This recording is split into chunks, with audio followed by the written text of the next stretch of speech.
থাকবেন সেই সময়টুকু না, পাগলের মতন চলছেন। আর নবনট বড়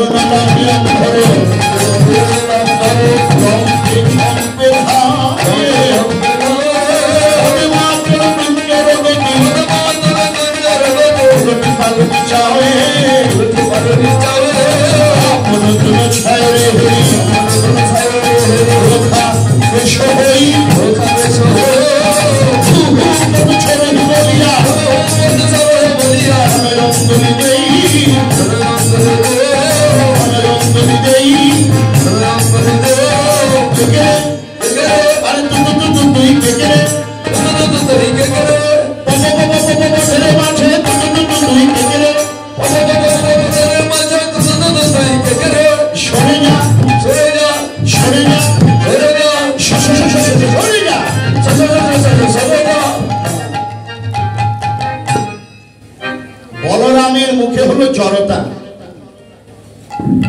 নিজের অঙ্গের ছায়াকে মাটিতে দেখে মনে করলো যে কোন অশুভ শক্তি আমাকে আক্রমণ করলো। তর্জনী তুলে বলছে, তুই কে রে? ভালো করে কথা বলতে পারে না। বলের মুখ নয় যেন বিধুরে, মুখ নয় যেন বিধুরে, মুখ নয় যেন বিধুরে,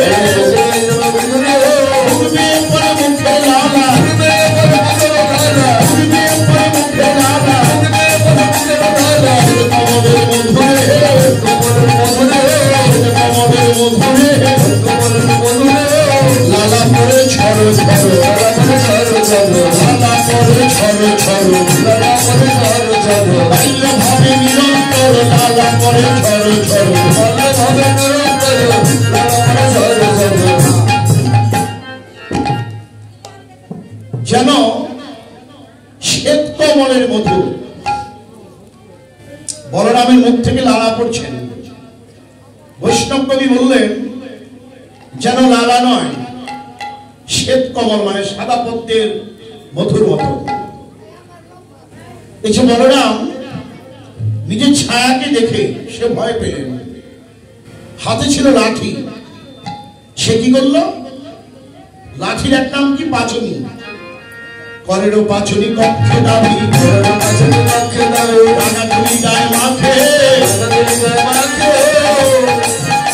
রাঙা তুলি গায়ে মাখে,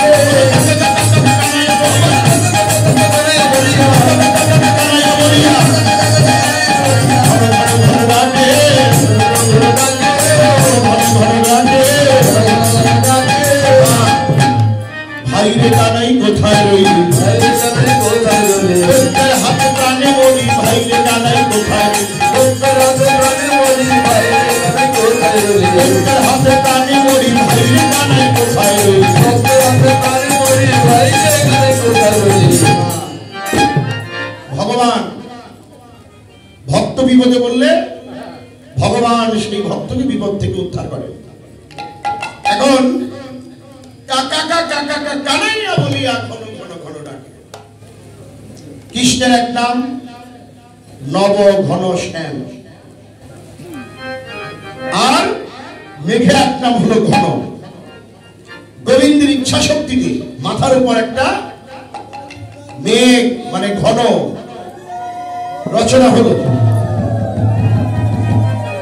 এখন আর ওই ছায়াকে বলরাম দেখতে পায় না। যখন দেখতে পায় না, সে কি করলেন? বলরাম ভাবলো ধরিত্রী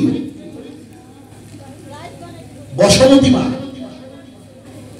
সেই বুঝে ভূতকে তার বক্ষে স্থান দিয়েছেন। কারণ যার বক্ষে জনম সীতাকে আশ্রয় দিয়েছিলেন, ভূত মনে হয় এই মাটির মধ্যে লুকিয়ে আছেন।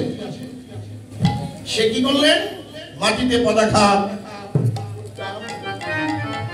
কি করে পদাঘাত মারি কহে দিনবেরি, পদাঘাত মারি কহে দিনবেরি, ওরে পদাঘাত মারি কহে দিনবেরি, হর হর ধরণী, হর হর ধরণী, কোথায় লুকালি, কোথায় লুকালি, কোথায় লুকালি, কোথায় লুকালি,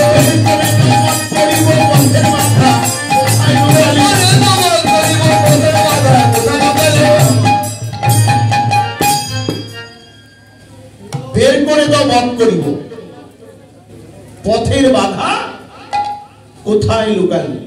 এই বলে মাটিতে পদাঘাত। যখন পদাঘাত করছেন ধরণী থরথর করে কাঁপছে, কম্পিত। এখানে এই পথ থেকে দুইটা আখর, একটা হলো তত্ত্বের, একটা হলো রসের আখর। বিশেষ করে এই কীর্তনের একটা হলো রসকীর্তন। রসিক যারা রসকীর্তন আস্বাদন করে তাদের অন্তরের তৃপ্তি লাভ হয়। তবে এখানে দুটো আখর, একটা হলো তত্ত্বের, একটা হলো রসের। কি কি তত্ত্বের আখর? কি তত্ত্বের আখর? হলো শৈবে না গো, শৈবে না গো, শৈবে না গো, পদাঘাত ধরা শৈবে না গো, পদাঘাত ধরা শৈবে না গো, পদাঘাত ধরা শৈবে না গো, পদাঘাত ধরা শৈবে না গো, হল ধরের পদাঘাত, পদাঘাত ধরা শৈবে না গো, হল ধরের পদাঘাত, পদাঘাত ধরা শৈবে না গো। বলরামের পদাঘাত ধরণী সইবে না, যেন তত্ত্বের দৃষ্টিতে। আর রসের আখর কি? সইবে না গো, সইবে না গো, সইবে না গো, সইবে না গো, কমল চরণে সইবে না গো, কমল চরণে সইবে না গো, কমল চরণে সইবে না গো, কমল চরণে সইবে না গো, ব্রজের কঠিন মাটির আঘাত কমল চরণে সইবে না গো, কঠিন মাটির আঘাত কমল চরণে সইবে না গো।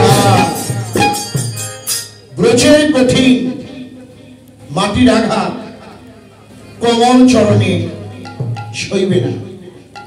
তাই যিনি পদ লিখেছেন, পদকর্তার নাম কি? শেখর দাস। তিনি ভনিদায় বললেন, হে বলরাম, তুমি মাটিতে পদাঘাত করছো, এই ব্রজের কঠিন মাটি, আর তোমার হলো কোমল চরণ, যাতে তোমার ওই চরণে কোনো আঘাত না লাগে।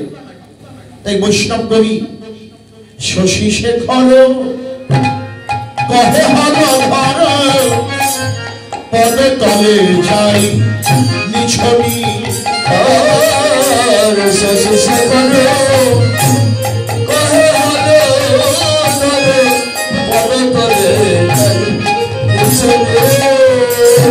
আমার বক্ষ মাঝে পদাঘাত করো, তুমি আমার বক্ষ মাঝে পদাঘাত করো। আমি তোমার ওই চরণে দেহ পেতে দিলাম, বক্ষ মাঝে পদাঘাত করো। আমি তোমার ওই চরণে দেহ পেতে দিলাম, বক্ষ মাঝে পদাঘাত করো। আপনাদের সকলের প্রাণের প্রাণ ছিল স্বর্গীয় নিত্যানন্দ রায় মহাশয়। তিনি ফরিদপুর আঙ্গিনায় শ্রী অঙ্গনে গোষ্ঠ কীর্তন করছিল।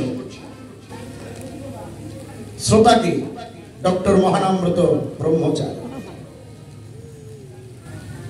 যার যেমন ভজন যত উন্নত, তার আস্বাদন তত মধুর। কীর্তন শুনলেন। কীর্তন বিশ্রামের পরে সে নিত্যানন্দ রায়কে ডেকে বলল, নিতাই, তুমি বললে ব্রজের কঠিন মাটি কোমল চরণে সইবে না। বৈষ্ণব কবিতার বক্ষ পেতে দিলে। মাটি যেমন কঠিন, যদি এই বক্ষে বলরামের কোমল চরণ রাখেন, বক্ষটাও বড় কঠিন। তার চরণে আঘাত লাগতে পারে, বক্ষে নয়। তুমি ঘুরিয়ে বলো যে বক্ষে নয়, আমার হৃদয় কমলে পদাঘাত করে। তুমি আমার হৃদয় কমলে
ফুলে সদা ঘা